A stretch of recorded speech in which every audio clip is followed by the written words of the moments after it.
a non-conformist oath. I promise to be different. I promise to be unique. I promise not to repeat things other people say. And welcome to the long-awaited episode 33 of Positive Blatherings with Fitz. My name is Fitz, and we are actually broadcasting live from Rockvox Recording and Production, our little studio in the basin. That's what we should have called it, the studio in the basin. Maybe not. Bushnell's Basin, where we have a podcast studio and we can broadcast live to web stuff and all the techie goodness that you like. Rockvox.com. And you can even, if we're quiet, you can hear the siren from the Bushnell's Basin Fire Department. It's like music to my ears. Joining me today is Stephanie Armstrong. I was lucky enough to meet you. Was it last week? Last week, yeah. And you own, is it BiQi Marketing? BiQi Marketing, that's it. And you do some fantastic things in town, and you have one heck of a story.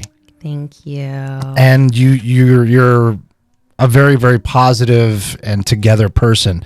And what struck me was that you didn't start off that way. For sure. and that's why I wanted to have you back here, just to rap a little bit about your journey. And, we don't have to go into too much detail. Whatever you're comfortable with talking about is fine. But primarily, I want to focus on how you took all of the things that were happening to you, and you somehow managed to just sort of grab them, spin them around, and make them work for you in one way or another. Yeah. And that was the part. So focus on whatever you'd like. I know that your business is growing, and you're doing wonderful things, and you're becoming more and more successful every week. Thank you. And I applaud you for that, because I like to have role models. As being a new small business owner, and seeing folks like you crushing it, I'm happy to see it. Thank you. And I want to pick your brain. Pick away. I love to share. I think it's one of the most important things. And I think when you have been able to overcome some of the challenges that I've been able to overcome, it's a responsibility to share that. To me, it feels like a responsibility to share that. So I love to share my story, because there's a lot of people out there that I think, sometimes they feel like they don't have anybody to connect with, or what I experience a lot is people kind of see where I've gotten, and they make assumptions about the life that I've led, to get to this point. There's a lot of assumptions that are made. Yeah. That's not fair. Assumptions are not fair. Right. So it's been really interesting for me, because, my family grew up in poverty, and, it wasn't that my mom didn't work. She did, but she was a single mom, and she had 5 kids, and, she had me really young, like she didn't do anything wrong per se. It was just the circumstances were what the circumstances were, and she did the best she could with what she had. But there were 5 of us, and we were, rowdy to say the least. So like at a really young age, I think, there was definitely, I had a lot of behavior issues. So, and when I say behavior issues, it was mostly that, I had a bad temper, and I was a trained fighter. So I was a trained, kickboxer and, Nishinryu karate. So not only did I have a bad temper, but I was you could whoop ass. Yeah, I was a good fighter, and I liked it. It was fun for me. I did it in competitions. So doing it at school or on the street was like no big deal at the time. So it got me into a lot of trouble at a really, really young age. When I was 14 was the first time that I was sent to a juvenile placement facility. And the first one I went to is called Kids Peace. It's in the middle of the Adirondacks. There's like nothing around you. I think they do it on purpose. They like isolate you from everything. And truthfully, it was a horrible experience. In the sense that I didn't make any progress at all. I remember at the end of my placement, my stepmom had shared with me that the directors had told my parents, just leave her here.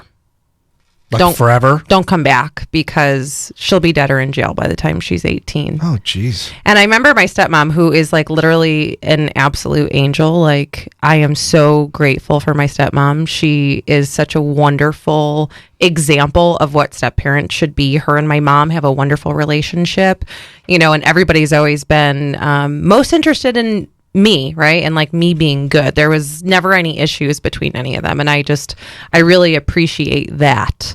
So I got a lot of love, and my tiny little stepmom, who's like 5'1", she was like, don't you talk to my Stephanie like that. Don't you talk about my Stephanie like that.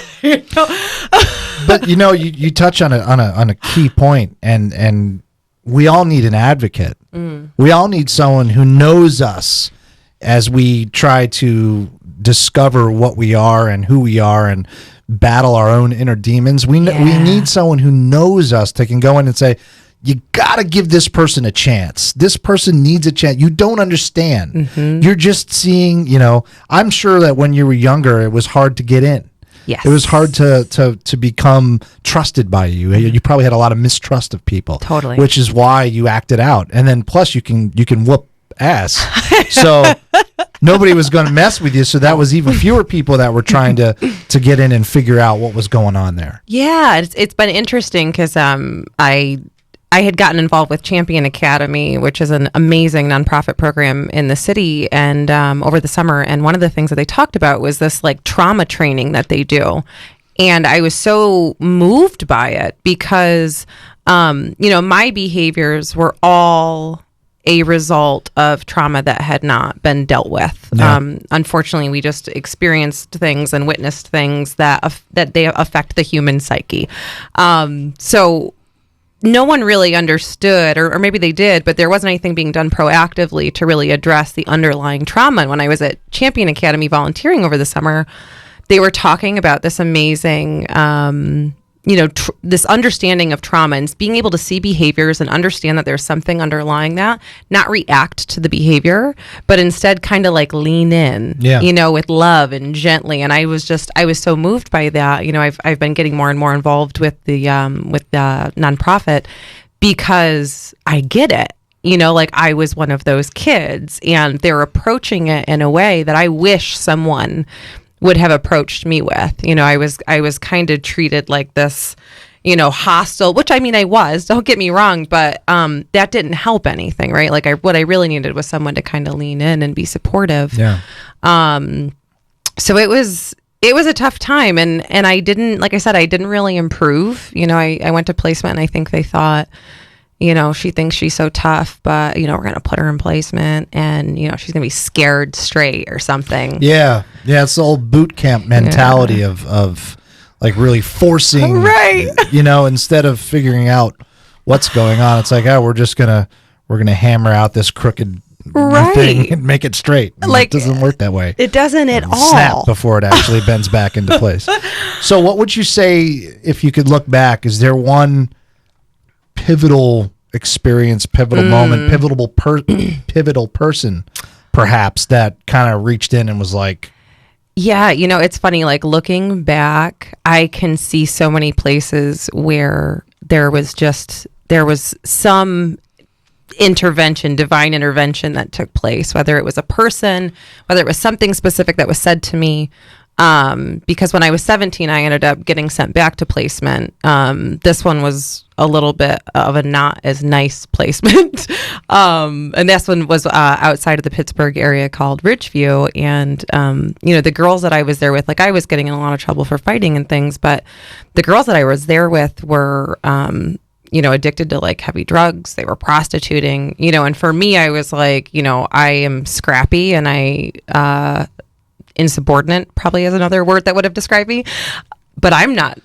Right. I'm not that. That was the real. They were into the real stuff. You were just scrappy and hard to get along with, and you couldn't tell things to, But they were like, yeah. So hardened. It's like now I'm in this placement, and for a longer period of time, and I'm kind of looking around, and there was a moment of awareness where I was like, I don't belong here. Yeah, I'm hard-headed, but this isn't for me. And my dad is a wonderful man. We have a fantastic relationship.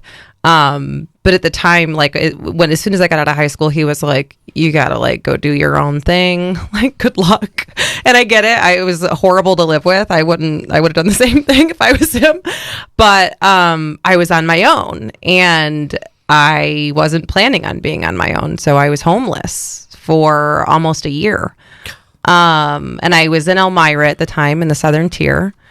And I was really lucky that there were people in the area that just let me live with them. They just let me live with them. They are people that our society might look at and have a judgment of. And it's something that's always stuck with me, is that the people that really had my back in a time where like I had nothing are people that society wouldn't necessarily, hold up on a pedestal, but I've never forgotten that. So then it was like cold, hard world, right? So now I'm in this cold, hard world, and I don't have anybody that's there for me. I'm living in really bad neighborhoods, being exposed to not great things. I mean, I was already used to it, but they've done tons of studies on the long lasting effects of trauma like that. And I remember I was walking home from work one night, and I had these people were walking towards me on the sidewalk, and it was probably around 2 a.m. or something. I was a cocktail waitress, and they were on some kind of drugs. I don't know what they were on, but the man was like talking to me, and he was with a woman, and the whole conversation just kind of like flipped me out. I got back to my apartment building, and there's like cops everywhere. And I'm like, what is going on here? And my neighbor, like my downstairs neighbor, they had found him dead. He was a drug dealer, and someone had like killed him while I was at work, right? So it's like I had like ran into these people, and then I get home and I find this out, and I kind of like, I'm sitting up in my apartment, and I'm like, what is life? Like, what am I doing? Puts like things what? into perspective real quick. I found myself back living in a lot of the conditions that I grew up in, and it felt very cyclical. And there was just something in me that was like, it feels, the only thing I could compare it to was fighting, because that was like the only thing I knew at the time. But it feels like life is kicking my ass. I feel like I'm getting my ass kicked by life. And I don't really know how to fix that per se, at the time. Yeah. But I have to do something. So very shortly thereafter, I got enrolled at college. I started my college career at Corning Community College in the Southern Tier. I had to walk, I think 2 or 3 miles to the bus stop, and then take a bus from Elmira to Corning, go to school all day, take a bus back from Corning to Elmira, walk back to my apartment, get changed, go back to work till 2 a.m, get back up at 5 o'clock in the morning, and do it all again. But I appreciated it, because now I had experienced life without it. And I recognized really quickly that I had to do something different. Yeah. And I didn't straighten my whole life up there, but I would say that was definitely like being faced with people and situations that really reminded me of the things that I so badly wanted to get away from. And recognizing that I was an adult now, and I had choices and options, and the only one that was responsible for it was me. That's such a key revelation too. Huge. Because there's a lot of people that never figure that out. I don't resonate with the victimhood. Yeah. Yeah. Yeah. No. I mean, just thinking about what you had to do to get to school. To walk to the bus stop, get on the bus, take the bus back, and then go to work and all that stuff. There's a lot of people that once the transportation becomes difficult, they're done. Right. It's like, all right, well, I guess I can't do it, so I'll just sit here and do nothing. So that really, it speaks to your perseverance right there. Thank you. And your desire to better yourself and to learn. Yeah, it was definitely fueled by this, maybe angst. There was definitely it was fueled more by anger. Like, anger was a lot of my motivation. It worked. I wouldn't recommend it, but it worked out for me. I mean, anger it depends on what you're angry about. Your anger about your own situation, and you're not happy with where you are. That anger is a positive anger if you think about it. Yeah. That's the kind of anger that incites change for the better. It's not anger you're going out and you're, throwing bricks through windows because you're just flat out pissed off at everybody. You're angry at, why am I here? I need to get out of here. Yeah. And that drove you to look where you are now. Start doing something. Yeah. I like this ensemble that you have too. Thank you very much. And the nails and everything. That's kind of black, white, and gold. Those are my biz colors, but they're my favorite Your colors, biz colors. And black and white is all about, when black and white are together spiritually, it's all about balance, right? And that's one of the things I've had to learn over the years. I didn't get my life right together. I made a bunch more mistakes, some worse than the ones I made previously. Yeah. Can't do it all overnight. Right. Can't do it all at once. There's only one. You can only concentrate on one thing at a time. I think so many people fail in their transformations, if you will, is because they're trying to fix everything, and you just can't do it. You're only one person. You have got to love yourself through it. Yeah. You have got to. I still, I'm on a path of very serious self-mastery. So, as my life went on, there was a whole bunch of other blips in the radar, but in 2015, I had this carotid artery dissection and a stroke that was spontaneous, and they never found a cause for it. I'm mostly okay, other than I have a little bit of neurological damage, and I just have to be gentle with the artery, no roller coasters, and bungee jumping is out. But that's good. It's probably a good way to approach it anyway. Right. But I think what I did was I stopped acting out in my early to mid 20s. After I had my son, really, I was still fighting. And I remember my husband at the time, who's my ex-husband now, but he was like, we have kids, you can't do this anymore, and I was like, you're right. I can't do this anymore. It's not a good example.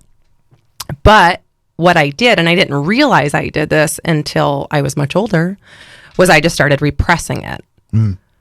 So I still didn't learn how to deal with the anger in a healthy way. And I had heard so many things, whether it was anger isn't very ladylike, or, you're scary. I had heard all these things about my anger. So now I was just trying to repress it and not let anybody see it. And I really think that that's part of the reason that I had the health crisis that I had. I think I had just had so much stored anger that I was just holding all the time. It's documented that stress kills. It's documented from high blood pressure to all different kinds of physical ailments.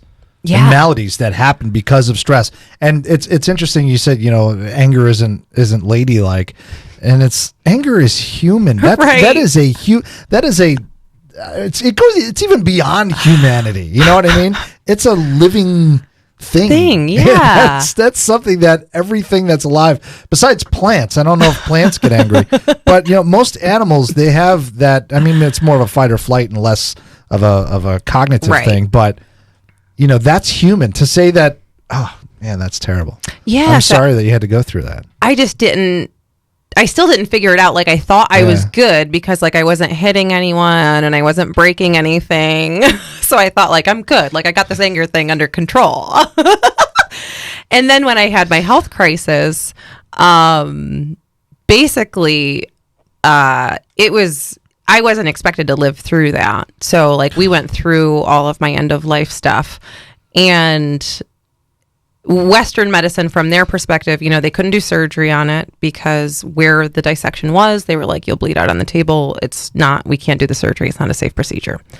I'm like, all right, well, then what do we do? And they're like, well, we're going to give you some blood thinners and some painkillers, and you're not going to move very much. And we're going to hope that you don't throw a blood clot and have a brain aneurysm, throw a blood clot and have a pulmonary embolism, hemorrhage the artery completely and bleed out internally, or have another stroke. And I was like, great, what's on each deal? I'm 29. What do you mean? There's not a solution. And my own naivety, that I thought Western medicine could just fix everything.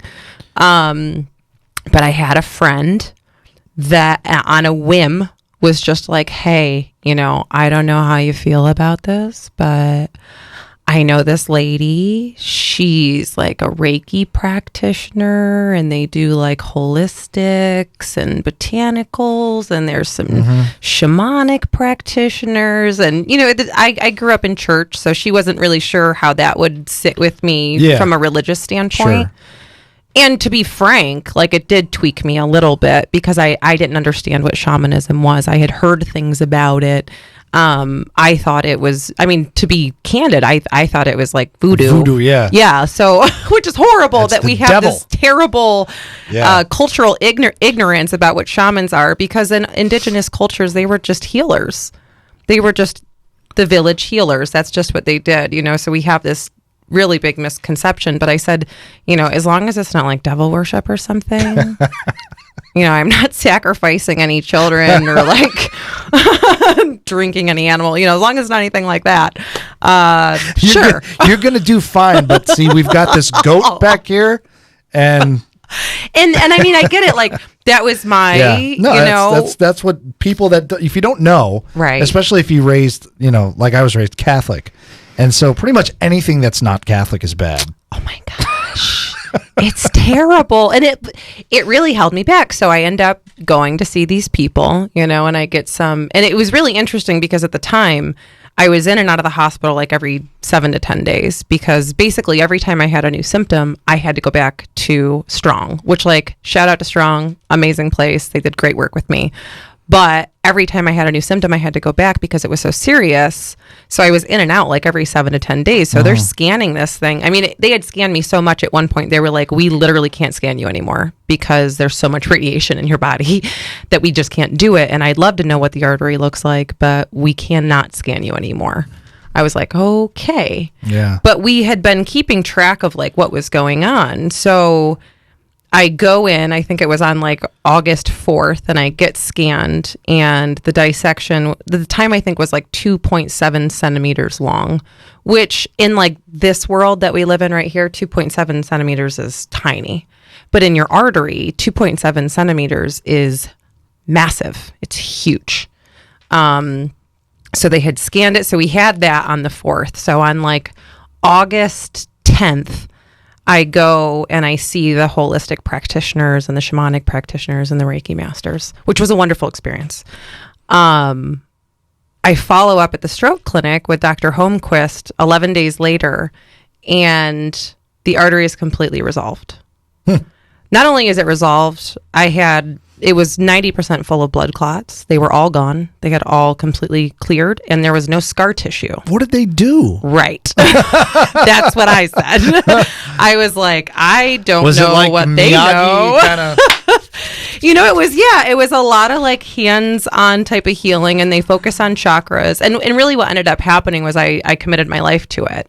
So after this experience, I was like, I don't know what they know, but I need to know that because I could have died and left my kids here. And I don't think for a second that Western medicine is what healed me. I believe those women healed me. Yeah. And to this day, I will thank them for my life because I believe that they fixed me. So since then, I basically what happened was I found a teacher. I was really lucky to find out that there was a school here in the Monroe County area.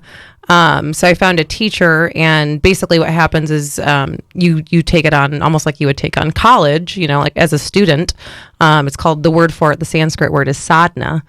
And it's self-mastery. So you work with a teacher, and that teacher helps you master yourself. So in this journey of like, you know, being so outwardly angry due to trauma and abuse and, you know, things that I had endured, and then repressing all the anger because everybody told me the anger's bad and not very ladylike, and you're too cute to be angry. That was another one I got. Really? Wow. That's a thing? You're too cute to be angry. Interesting. It's a feeling. I think I'm entitled to those, but thanks. To now getting to this place. With hair that nice, you are not allowed to be angry. My goodness. What is this? Yeah. So now it's like, now I find this teacher, and what this teacher really exposes me to is, number one, there's nothing wrong with your anger. Your anger is a natural emotion. That's okay. But number two, what's really beneath that anger is hurt, and that's what we need to deal with. Yeah. So we spent a lot of time just frankly unpacking my shit. And it's interesting because that is kind of the perfect metaphor for the entire Western philosophy of medicine. Yeah. Is they treat the symptom, that they never really go after what's causing the symptom. That's causing that. Your anger is a symptom of something. Right. What caused the anger? Right. Let's not just, it's... And it's fascinating. I'm so glad that you were able to find that path. I think more people should. It's been a complete life-changing experience, and I would say that the people that know me on a personal level, like I'm very private. I share a lot, but my private life is very private, and the things that I'm going through, I go through. So, there's a select group of people that are really involved in my personal life, and they would say that I'm a completely different person. I mean, it's not even the same. Before the health crisis, I mean, like one of my frequent sayings was like, F you, pay me. Like I was like, cut a check or like get out of my face. Like I was here to make my money and that was it. And I was so disconnected and detached from the world around me. Like I figured out some constructive way to use it, I guess, but it was still really unhealthy because I was just keeping walls up around me because I didn't want anybody to get close to me. Sure. Because I just been hurt so much. And it's like now that I've had a chance to really dig into that stuff and heal that, not only am I mentally clear, but I guess I didn't realize the physical effects of like what that does to you. So really diving into this and exploring this, with the security of a teacher, exploring this with me who understands it. One of the things I remember I was saying to her one day was, gosh, her name Sanskrit is Guru Devi. That's the word for teacher. So I said, gosh, Guru Devi, I don't have anything going on in my head. Like I don't have any stories running that are like these angry stories, but I'm having a physiological response that's like a fight or flight response to small stressors, to things that would normally just like, like that's annoying.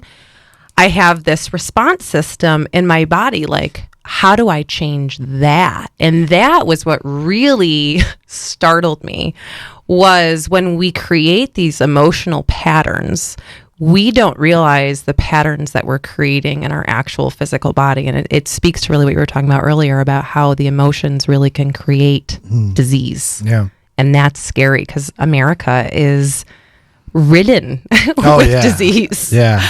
And so much, there's just so much stress in our daily life. I mean, look at go to Italy or go to Spain. Right. Siesta. Hello.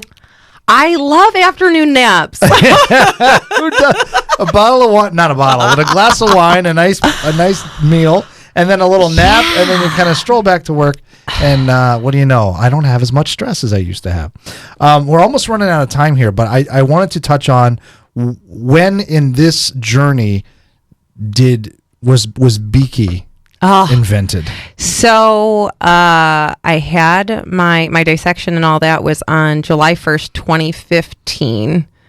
January 2016, I started BiQi. I had returned to my corporate advertising job in mid-December, and I was appalled at how I was treated. There were just like clear laws that were broken. My pay structure was changed while I was out on disability, which is illegal. I tried to fight it, and it was really clear that they were going to use the big corporate powers that be to just make me deal with it. And I was pissed. Really, like just being honest. Rightly so. I was pissed. Jeez. So yeah. I used that anger and I was like, what can I do that's constructive with this? And I was like, this whole digital thing, you don't need to be a big anything, to leverage the internet. Like as long as you have a laptop, like I can do that. And then there was a few times, we were in digital meetings and people would say, she gets it better than the people at corporate. And then at some point I was just like, why am I doing this here? It was such a negative, toxic environment. We weren't making decisions really for the clients. We were making decisions for corporate shareholders. If you didn't do what was in the best interest of corporate shareholders, they would publicly shame you. Like, it was so horrible. I was like, ew, I don't want to do this my whole life. Now, at the same time, I had just gone through this massive health crisis, right? Like, my family's just glad I'm not dead. I spend all my savings to stay alive because my medications are like $1,500 a month. I'm in and out of the ER by ambulance every 7 to 10 days. I mean, it's just like I'm on morphine drips. Like, yeah, it was crazy. So when I tell my family, like, hey, I think I'm going to start my own company and leave my really safe corporate advertising job, not really everybody realizing that it was that job that was really, really killing my stress levels. Yeah. They all thought I was crazy, but there was enough support, thank God, that I went ahead and I moved forward with it. And BiQi really is a commemoration of my experience in some ways. So the QI in BiQi in the Eastern tradition is your chi. And in Eastern tradition, we really respect and we honor people's chi. It's your energy body. It's your life force energy. It's the God energy that exists within all of us, or the source energy. However you see it is fine. But we really honor that. We respect it. It's that, when you connect or when you vibe or when you pick something up intuitively, like that's your energy speaking to each other. And in my path of sadhana, I have learned not only just to honor and respect that, but I've really learned how to tune into it and use it to help myself and others. So the QI in BiQi is your chi. So the BI in BiQi is for business, and the QI in BiQi is for life force. So our tagline is the life force of your business, and our logo is the Merkaba, which is the shape that your energy body makes, if you could see it. So it keeps me very present to why I started this and what is so important to me, and making sure that I bring that through my work. Wow. Now it makes me think how cheesy Rockvox is when I came up with that. You've got this really kick-ass meaning for what BiQi stands for. I'm like, well, Rock is Rochester and Vox is voice. I like it. Thank you. It's fun. But I like your story better. No, that is really, you know what? And it really speaks to how your entire journey is kind of right there in BiQi. Yeah. You know what I mean? Because if you think about it, if none of that stuff would have happened, now, I mean, I wouldn't take any of it back. Yeah. I wouldn't have anything done differently. I would keep everything exactly the way it was, because now that I've healed from it, it has made me so compassionate. It's made me so authentic. It's made me so able just to share and uplift and inspire, because I've done it, so I can let you know you can do it too. If I can do it, anybody can do it. Trust me. What would you think would happen if you passed your younger self on the street? Oh my gosh. Would your younger self kick the crap out of you and steal your wallet? Or what, you know what I mean? Because it seems like you wouldn't even know the two of you, your younger self and your present self. Yeah. You wouldn't be able to sit down in a room and have a conversation. I don't even. You know what's really interesting is, even in my really rough years, and they were rough, there was a code I followed. I would probably compare it to the mob code, where it's like, I would have identified as a vigilante. So I'm like, I never bullied anyone, but if I saw someone bully someone, I really enjoyed taking care of that. So probably if I ran across the old me today, she'd probably be cool with me, but I'd be like, listen, honey, I need you to sit down. We need to talk. And she'd probably be really tough and be like, I ain't got time for that, blah, blah, blah. I'd be like, sit your ass down. You need a hug. For the next 7 years. Legit. Right. I'm so happy that you came in and chatted with me. Thanks for having me. How do folks get a hold of you? BiQi Marketing? Yeah, visit us at BiQiMarketing.com. It's www.biqimarketing.com. And of course, we're on every social media platform. So wherever you go, we will be there. And I'm thankful for Christina in introducing us, and I really wish you the best, and I definitely hope that we get to work together soon. Absolutely. Thank you so much for having me. Thanks for being on The Blathering.